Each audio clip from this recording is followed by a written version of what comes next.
Vidas en Red es un universo de literatura, tecnología, ciencia ficción y pensamiento crítico. La realidad es lo que no te cuentan los medios y tus opiniones son lo que otros han decidido que opines. Prepárate para cuestionar todo lo que sabes. La guerra en Ucrania podría desencadenar un montón de cosas y de hecho podemos afirmar que ya las está provocando. Este es el artículo, un artículo de opinión que he estado leyendo y que me parece que tiene información preocupante. Mi propósito no es alarmar ni hacer amarillismo, esto no es cesarvidal.tv ni conspiracionismo de la vieja escuela, sino es simplemente información. La escasez del trigo y la dificultad para comprar fertilizantes, junto con el aumento de los precios de comida y el malestar social, son una de las cosas que están preocupando no solo a los que están inmersos en el conflicto, que tienen más preocupaciones, sino a los que estamos alrededor de este conflicto, que es todo el mundo. Desde que la invasión comenzó el mes pasado, los precios del trigo han aumentado en un 21%, los de la cebada un 33% y los de algunos fertilizantes un 40%. Los precios de los alimentos, los fertilizantes, el petróleo, el gas e incluso los metales como el aluminio, el níquel y el paladio están aumentando a toda velocidad y los expertos están calculando que la situación va a empeorar y que va a tener un efecto cascada. China, que enfrenta su peor cosecha de trigo en décadas después de una serie de fuertes inundaciones, se está planteando comprar una fracción mucho mayor del suministro menguante del mundo. ¿Qué quiere decir esto? Que conforme aumenta la demanda, algunos países más fuertes van a poder hacer pedidos más grandes, conseguir mejores precios y quitar trigo a otros países con menor capacidad adquisitiva o de negociación. Y los que viven al límite de la inseguridad alimentaria, pues lo van a llevar mal y algunos países van a caer al borde del abismo. Después de que durante 5 años el hambre más o menos se ha mantenido estable en un 18%, incluso a lo largo de la pandemia, ahora mismo entre 720 millones y 811 millones de personas padecen hambre. A principios de este mes, las Naciones Unidas declararon que tan solo en el mercado alimentario mundial el impacto de la guerra podría provocar que pasen hambre entre 7,6 millones y 13,1 millones de personas más. El precio que paga el Programa Mundial de Alimentos ya ha aumentado en 71 millones de dólares al mes, lo cual es suficiente para reducir la comida, las raciones que se distribuyen a 3,8 millones de personas. Más precio, menos gente comen en el Programa Mundial de Alimentos. Y de hecho, algún oficial del Programa Mundial de Alimentos dice, lo que vamos a hacer es quitarle la comida a los hambrientos para dársela a los famélicos. El asunto del hambre y de los precios de la comida provoca directamente graves revueltas sociales y políticas en muchos países árabes y africanos que tienen bastante experiencia en esto y como saben que el precio de la comida les crea problemas en las calles, hay países que subsidian alimentos básicos como el pan para evitar este tipo de problemas. El 11 de marzo, el ministro de Agricultura de Ucrania suplicó a los aliados que enviaran 1.900 vagones llenos de combustible, porque se les había acabado el combustible a las granjas del país después de que el suministro se desvió al ejército. El ministro de Agricultura de Ucrania ha dicho que sin ese combustible los agricultores ucranianos no van a poder ni plantar ni cosechar. Y ya sabéis que se ha dicho con razón que Ucrania es el granero del mundo. Durante el último año los precios de trigo han subido un 69%. Brasil, que es el principal productor de soja en el mundo, compra casi la mitad de su fertilizante de potasa a Rusia y Bielorrusia. En la actualidad solo le quedan 3 meses de reservas y los ministerios de Agricultura de Brasil y de otros países, Argentina y tal, les han dicho que este año utilicen menos fertilizante o mejor aún, que no usen nada de fertilizante. Brasil vende la mayor parte de su soja a China, que utiliza gran parte de esa soja para alimentar al ganado. Con menos soja para alimentar al ganado, ¿qué va a provocar? Que las vacas, los cerdos y los pollos van a ser más pequeños y los precios de la carne van a ser más grandes. Y esto es un efecto en cadena que a mí me hace pensar en el tema de la globalización, ¿no? Que está muy bien la globalización, pero también tiene sus problemas. También soluciona muchos. En tiempos de paz la globalización es maravillosa, pero en tiempos de guerra la globalización es un desastre. Me imagino que aquí es donde entrará el asunto de la carne artificial, de estos sustitutos de carne que se están creando tanto en laboratorios como con mezclas de distintas hierbas y plantas. Esta mañana he visto, cambiando de tema, un vídeo, una producción en vídeo del New York Times que me ha parecido espectacular y que trata de un tema que me interesa mucho, y de hecho habéis visto que retuiteo muchas cosas de este señor David Marugán, que es un experto en temas de radio y de onda corta. Pues la cuestión es la siguiente. Los del New York Times han hecho un vídeo donde aparecen transmisiones de radio en abierto del ejército ucraniano, que es una cosa un poco llamativa. Es decir, ¿cómo es posible que el ejército ruso se comunique por radios abiertas sin encriptar con algunos walkie-talkies de AliExpress? Esto es literal. Yo tengo uno de ellos, por cierto.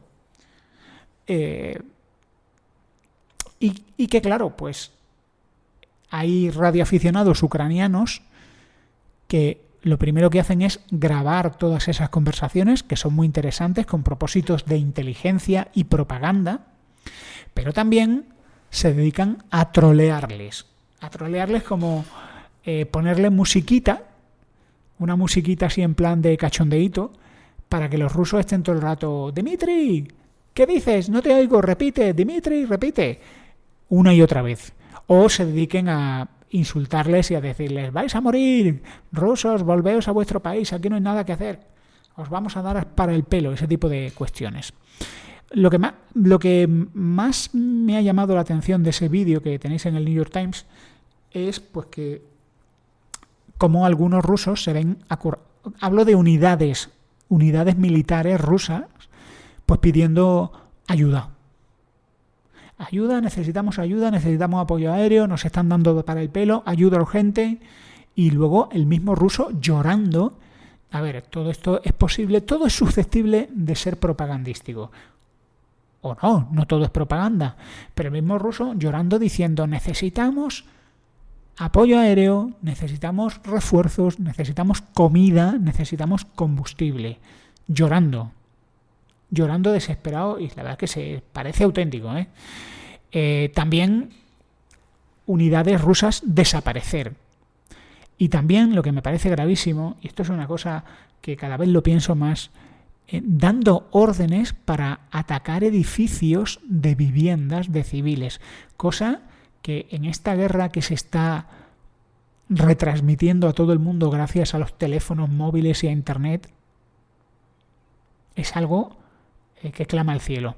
Y aquí me vais a permitir hacer un paréntesis. Muy interesante el artículo de los radioaficionados ucranianos y la información que nos están dando y que está circulando por internet. Creo que si hay alguien que tenga que acabar en el Tribunal Internacional de Derechos Humanos o en una Corte Penal Internacional, ese es Vladimir Putin. Esto no puede terminar con un Putin replegándose a su casa, un acuerdo de paz y pelillos a la mar. En este mundo no tiene lugar que un ejército le pegue bombazos a edificios con personas dentro. no puede quedar impune. Leía otro artículo de opinión donde se habla de que hay dos caminos, según el articulista, que no estoy de acuerdo con él, pero bueno, es una opinión y me interesa conocer otras opiniones. Y decía que dejar que Rusia arrase y transforme a Ucrania en Alepo no es una buena idea y que podría desencadenar una tercera guerra mundial. Y que la mejor forma de evitar una escalada es lo contrario, darle a Ucrania aviones, los MiG-29 estos que dicen que ellos sí son capaces de pilotar, y darles para el pelo a los rusos. Claro, es que yo creo que aquí las opiniones son libres, pero a mí me crea una serie de preguntas. ¿No sería precisamente eso, es decir, darle aviones a los ucranianos, un motivo para que Putin dijera, os lo avisé, como hagáis esto, como hagáis, entreguéis aviones de combate, me meto con la OTAN? Claro, esto es como una pelea, ¿no? Una pelea callejera. Primero vienen las amenazas en plan, como te pongas de pie te parto la cara. Y a lo mejor no tiene intención de partirte la cara, sino de someterte. ¿Cumpliría Putin sus amenazas? ¿Estaría dispuesto Putin a iniciar una tercera guerra mundial de todos contra Rusia y veremos a ver qué hace China? En fin, todo me parece muy preocupante. O sea, quizá no pase nada, no conocemos el futuro, pero me parece preocupante. Bueno, mientras tanto la pandemia sigue, no se nos olvide. Y he encontrado una información bastante llamativa sobre lo que está pasando ahora mismo en Hong Kong. A ver, en Europa están aumentando los casos de coronavirus. Quizá porque nos estamos relajando, no en España precisamente, aunque en España ya se están tomando medidas más abiertas, quizá porque la subvariante BA2 de Omicron, que es todavía más contagiosa, está haciendo estragos entre la población mayor no vacunada. Pero es precisamente en la población mayor no vacunada de Hong Kong donde la cifra de muertes es la más alta del mundo, o está entre las más altas del mundo.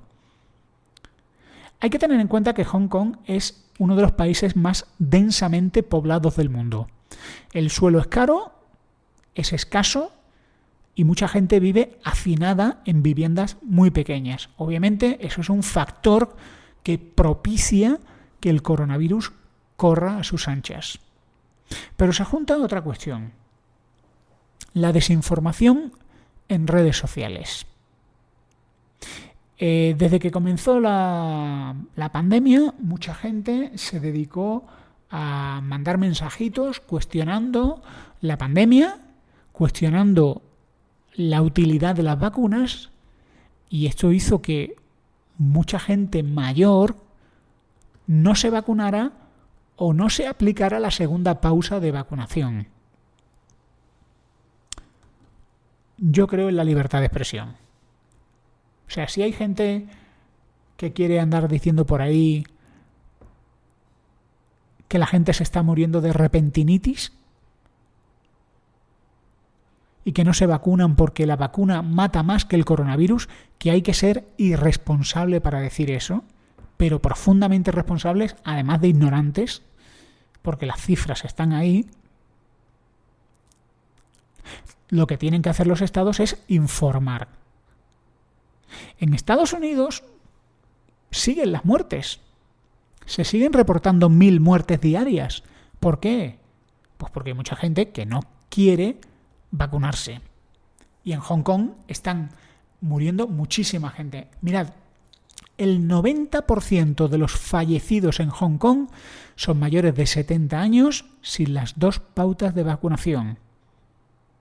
Para una persona no vacunada con más de 80 años, la tasa de letalidad en Hong Kong es enorme. El 12%. Esa tasa se reduce hasta llegar al 3% para aquellos que han recibido las 2 dosis de prácticamente cualquier vacuna contra el COVID. Y mirad, podemos leer en internet lo que queramos. Gente con bata blanca diciendo que es médico o gente llorando diciendo que ya no tiene la regla porque le han pinchado con la vacuna. Podemos leer todo eso y ver vídeos sin consultar las fuentes. Pero lo cierto es, ¿a cuántas personas conocéis que han muerto de coronavirus? ¿Que conocéis o que a lo mejor no son amigos vuestros directos? A lo mejor sí, pero a lo mejor son tu vecino, el padre de tu vecino, el padre de tu compañero de trabajo, ese tipo de cosas.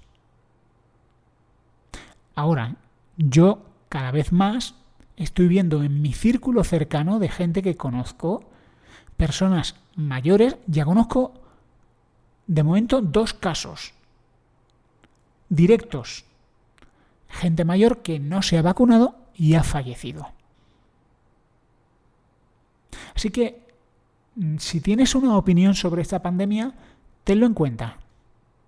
Si tú eres un joven saludable, que estás sano, que estás joven, no eres fumador, no tienes sobrepeso, estás bien alimentado, estás sano, tenlo muy en cuenta a la hora de recomendarle a los mayores de 80 años que cuidado, que no se vacunen, que eso es malísimo, porque eso caerá sobre tu conciencia. Mientras tanto, cambio de tema, en Estados Unidos hay un jaleo enorme porque la gente de Veritas Project han conseguido el diario personal de Ashley Biden, la hija de Joe Biden. Bueno, os comento un poco esta gente de Veritas Project. Yo no sabía quiénes eran. Y de hecho, al primero que le oí hablar de Veritas Project es a un señor que se llama Colin Rivas, que tiene un podcast, un stream, y que tiene unas opiniones verdaderamente llamativas y que no comparto. Colin Rivas está a la derecha de todos los conspiracionistas, a la derecha de todos los antivacunas y de todos los delirios conspiranoicos que pueda haber. Está en su derecho de pensar lo que quiera. Pero la cosa es que básicamente él se apoyó en The Veritas Project como, lo ha publicado The Veritas Project, ¿no? Como diciendo, este es el proyecto verdad. Bueno, The Veritas Project es una especie de organización periodística al servicio de la derecha conservadora estadounidense. Básicamente son periodistas de investigación, pero ¿a quién benefician sus investigaciones? A Donald Trump principalmente y a la causa de los conservadores de los Estados Unidos. Entonces, de hecho, algunos de los procedimientos de Veritas Project son claramente fraudulentos. Y de hecho los están investigando y están demandados por varios sitios. Básicamente, la señorita Ashley Biden escribió un diario personal mientras se estaba recuperando de su adicción a las drogas.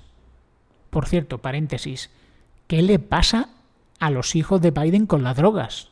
Porque Hunter Biden fumando crack, que hay vídeos por ahí, bueno, en fin, es su familia y son sus problemas. La cuestión es que esta chica tenía un diario, tuvo la infeliz idea de guardar el diario en casa de una amiga, no sé qué pasó con la vivienda, si la alquiló, no sé qué. Bueno, la cosa es que el diario cayó en manos de alguien que se le ofreció el Proyecto Veritas y los del Proyecto Veritas se hicieron pasar por buenos samaritanos.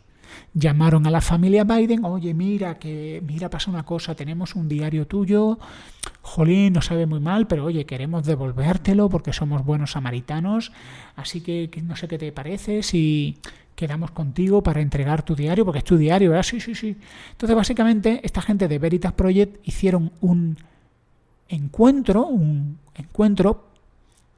con el único propósito de confirmar que el diario era auténtico y luego ya usarlo de cualquier manera.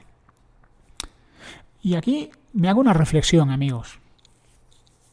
Todos los que leéis cosas en internet y sacáis conclusiones, entre los cuales me incluyo yo. Si tú oyes una afirmación del tipo, oye, que los de Veritas Project han dicho que, pues yo qué sé, que la guerra de Ucrania se forjó en un despacho. Que hay un vídeo de un tío de la CNN diciendo, bueno, ahora estamos vendiendo el miedo al coronavirus y vamos a vender el miedo a la guerra. O cualquier teoría. Verifica las fuentes. Tómate un poquito de tiempo en leer cosas que desacrediten esa noticia e investiga a ver si es cierto que la información que te han pasado es real, en lugar de ir corriendo a lo lees, ¡uy, qué barbaridad!, reenviar. Verifica la fuente. ¿Quién lo dice? ¿Qué reputación tiene el que lo dice? Pues no es el primer caso que hay gente que me manda, oye, mira este artículo, uy, mira lo que dice. Y ves el artículo, digo, ¿qué periódico es? No es un periódico. Es un sitio web hecho con WordPress de 4 tíos que están pidiendo continuamente dinero para que la verdad siga adelante, etcétera, etcétera. Somos la generación más crédula que hay. Bueno, termino con una nota de tecnología cyberpunk que me interesa y sé que a vosotros también. He leído un artículo interesantísimo en la revista Wired sobre videojuegos y la guerra de Ucrania. El artículo está escrito por un chico, un joven ucraniano, que es escritor, escribe guiones, que está relacionado con la industria del videojuego, si mal no recuerdo, y que le ha pillado la guerra en su país, ha tenido que hacer una mochila y largarse pitando de su ciudad o de su pueblo para no morir. Es, en toda regla, un refugiado, una persona desplazada en su propio país, pero una persona desplazada. Una persona que ha dejado su casa, todo lo que tenía, ha dejado su vida, su trabajo, una rutina, sus fines de semana, sus vacaciones, sus problemas para gestionar el día, que no me da tiempo a hacerlo todo. Y ahora es una persona que vive con una mochila y su teléfono móvil. Y ha escrito una reflexión muy interesante sobre la adicción de los ucranianos desplazados y refugiados a sus teléfonos móviles. Él tiene un iPhone. Ya sabéis que los iPhone te dan unas estadísticas de uso del teléfono móvil, ¿no? Dice que las estadísticas se han disparado, que está todo el día pegado al teléfono móvil, leyendo Telegram, con noticias, leyendo Instagram, con vídeos de rusos derrotados y en contacto con su familia y videoconferencias o intentando contactar con gente con la que ya no puede contactar. En fin, ansiedad, estrés, preocupación y un día donde su ocupación es enfrentarse a un montón de horas libres con la cabeza llena de ansiedad. Claro, él dice, ahora mismo si eres ucraniano o estás en combate, eres soldado o estás de voluntario. Pero hay gente que no está ni en una cosa ni en otra. Y él comenta que bueno, pues como para evitar problemas de salud mental, para evitar ansiedad, se refugió en su Nintendo Switch y en concreto en el Stardew Valley. No sé si habla de Animal Crossing también, pero cita específicamente el titular Stardew Valley, que es una especie de simulador de tipo pixel art de granja, donde tienes que gestionar una granja y tienes vecinos muy amables. Y yo este juego lo conozco por esa inteligencia artificial que nos acompaña a todos como nuestro ángel de la guarda, que ya sabéis quién es. Nuestra IA favorita, Maquiatánica rubatesia. Cambia de nombre de vez en cuando, pero es que son las IAs, las inteligencias artificiales son así, se van actualizando, ¿no? Y van mejorando con el tiempo. Saludos. Él comenta, el escritor de este artículo, cómo Stardew Valley le ayudó a serenarse y a calmar su ansiedad, a abstraerse de la horrible situación que estaba viviendo y a llevar sus días con más ligereza, de mejor manera. Y a mí esto me hace pensar en muchas cosas. Me hace pensar en la utilidad de los videojuegos para tratar enfermedades mentales. Alguien me comentaba que en momentos complicados de su vida los videojuegos llegaron a ser un refugio llegaron a ser un alivio a la tensión que estaban experimentando. Y eso me parece muy, muy interesante. Creo que la tecnología tiene un potencial tanto para el bien como para el mal. Y yo creo que, y esto es uno de los propósitos de Vidas en Red, es cómo afecta la tecnología a nuestra vida. Porque ya lo he dicho otras veces, el problema es que muchas veces usamos la tecnología sin reflexionar cómo la estamos usando y a veces usándola mal. Pero podemos ser sabios. Yo sé que hay fundaciones, y lo he comentado en otras ocasiones, de gente que dona consolas a niños que están en pabellones, que están en tratamiento contra el cáncer. Y hay ONGs que recogen consolas, videojuegos, juegos de mesa, para que estos chavales se lo pasen bien. Y obviamente es mucho mejor bregar con una enfermedad si estás pasando un rato bueno. Ahora, las enfermedades mentales se están disparando. Y yo no sé si nuestros gobiernos están actuando de manera preventiva o reactiva, pero ya os digo yo que estamos reaccionando, no estamos preveyendo. Conforme el coronavirus, que yo creo que todavía no sabemos cuáles son las consecuencias a nivel de salud mental que está dejando el coronavirus. Pero yo conozco, y seguro que vosotros también, personas mayores que ya no salen de casa. Personas mayores que tienen miedo, vacunadísimos y todo, pero tienen miedo. Han decidido no salir de casa. Yo conozco por lo menos a una persona y a alguno más.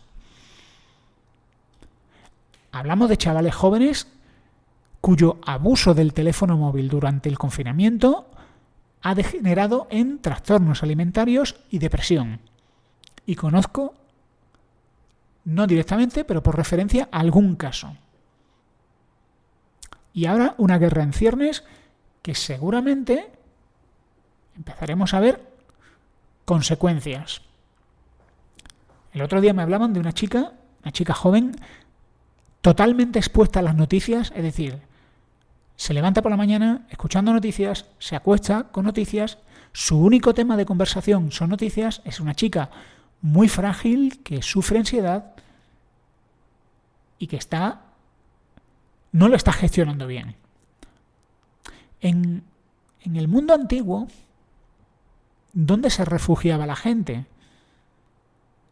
Bueno, en el mundo antiguo o en el mundo moderno, ¿no? Hay culturas que se refugian en la religión. Y funciona. Obviamente no voy a venderos mi postura, aunque no me escondo. Yo creo que funciona y creo que he leído, estoy habituado a leer con cantidad de estudios hablando ya no de la verdad de la religión en sí o de las religiones, sino de lo útil que es que una persona tenga una espiritualidad en la que refugiarse. Creo que el arte también puede ayudar a nuestra salud mental. Y creo también que hay un factor que está desencadenando las enfermedades mentales, que es el aislamiento. En culturas más pobres, culturas africanas, donde la familia es importante y donde la comunidad es importante, la gente sufre muchos menos suicidios que en el norte de Europa o en el próspero occidente. Culturas de aislamiento están favoreciendo que la gente se suicide. Así que yo creo que aquí el llamado es: interésate por aquellos que detectes que están pasando un mal momento. El libro de Ángel, el de Por si las voces vuelven, me pareció muy interesante y algunas reflexiones que hizo sobre salud mental me parecieron sumamente interesantes. Y os quiero dejar con una pregunta más. Esta es una pregunta para que me respondáis por Twitter, @conversos72. Si nuestro software de inteligencia artificial fuera capaz de predecir nuestro futuro, ¿seríamos realmente libres? Lo pregunto una vez más. Si tuviéramos software de inteligencia artificial capaz de predecir con total precisión nuestro futuro? Plan Minority Report. ¿Sería el ser humano libre? Vuestras respuestas en mi Twitter, @converso72. Muchas gracias.